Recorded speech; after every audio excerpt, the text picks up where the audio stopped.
જય શ્રી કૃષ્ણ વૈષ્ણવો।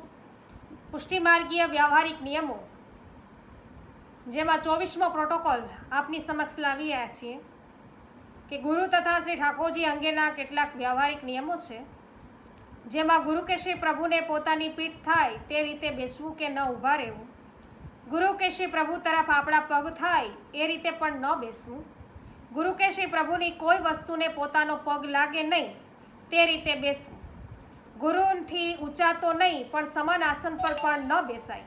મોટરમાં ગુરુ સાથે બેસાય કે ન બેસાય એવો પ્રશ્ન થાય ને વૈષ્ણવ, તો ન બેસાય। ગુરુની આજ્ઞા થાય ત્યારે પણ સંકોચથી બેસવું જોઈએ, હરખાઈને ગોઠવાઈ ન જવું જોઈએ। ગુરુ કે શ્રી પ્રભુના ગાદી, તકિયા, સિંહાસન વગેરેને અઢેલીને પણ ન બેસવું અને તેના ઉપર પોતાનો હાથ છે એ ટેકવીને પણ ન બેસવું।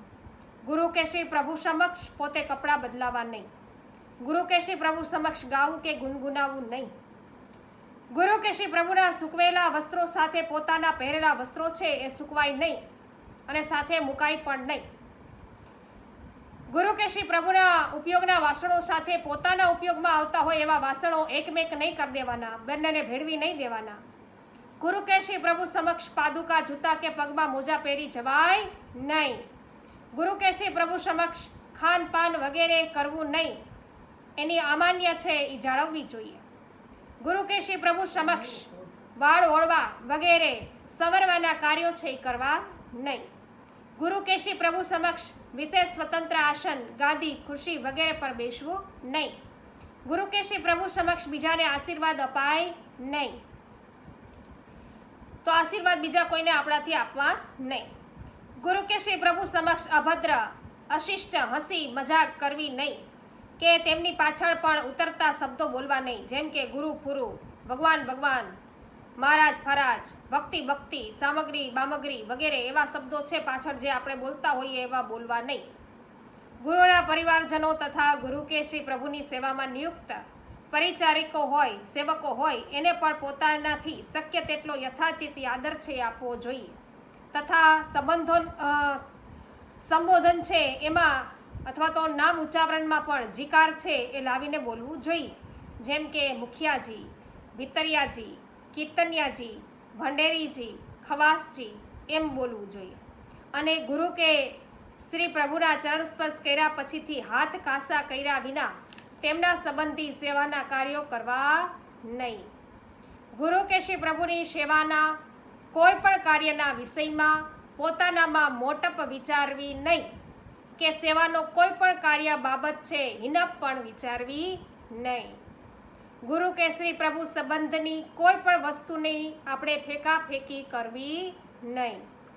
ગુરુને કોઈ પણ વસ્તુ આપવાનો પ્રસંગ આવે ત્યારે વસ્તુ દૂરથી ફેંકીને ન આપવી પણ પાસે જઈને આપવી। ગુરુ કે શ્રી પ્રભુના સંબંધમાં શક્ય તેટલા અંગ્રેજી, ઉર્દૂ વગેરે ભારત બહારના દેશોની ભાષાનો ઉપયોગ છે એ ઘટાડીને શક્ય ત્યાં સુધી સંસ્કૃત ભાષા, વ્રજ ભાષા અથવા તો ભારતીય ભાષાનો પ્રયોગ છે એ કરવો।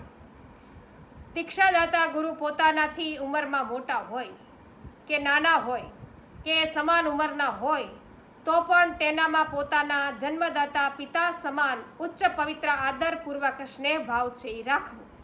આ સિવાયના માધુર્ય ભાવ, મિત્ર ભાવ, પુત્ર ભાવ વગેરેના ભાવો છે એ રાખવા નહીં।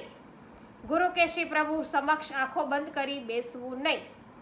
ગુરુ કે શ્રી પ્રભુ સમક્ષ બગાસા ખાવા નહીં, છતાં પણ જો આવી જાય તો મોઢું ફેરવી દેવાનું યા મોં પાસે હાથ છે એ રાખી અને બગાસું ખાવું। ઠાકોરજીના અને ગુરુજનોના વિષયમાં એઠા જૂઠાનો ખૂબ જ વિચાર રાખવો જોઈએ। તમે બે સેવા ઓછી કરશો તો ચાલશે, પરંતુ પોતાનું ઉચ્ચિષ્ટ અને કે પછી ઉચ્છિષ્ટ વસ્તુના સંસર્ગવાળું ગુરુને કે ભગવાનને આપવું એના જેવો બીજો કોઈ અપરાધ નથી, એટલે આવા અપરાધથી બચવું જોઈએ વૈષ્ણવો। તો આ પ્રોટોકોલ્સ છે એ જાણી વૈષ્ણવો તમને આનંદ થયો હોય, કંઈક નવું જાણવા મળ્યું હોય તો અવશ્ય વિડીયોને લાઈક કરજો, કોમેન્ટ કરજો, શેર કરવાનું ભૂલશો નહીં। હજુ સુધી આપણી જે પુષ્ટિ સત્સંગ ચેનલ છે એમને સબસ્ક્રાઈબ ન કરી હોય તો અવશ્ય કરી લેજો અને આવા જ સત્સંગો છે એ સાંભળવા માટે અહીં લિસ્ટ આપેલ છે તેના પર ક્લિક કરજો। જય શ્રી કૃષ્ણ।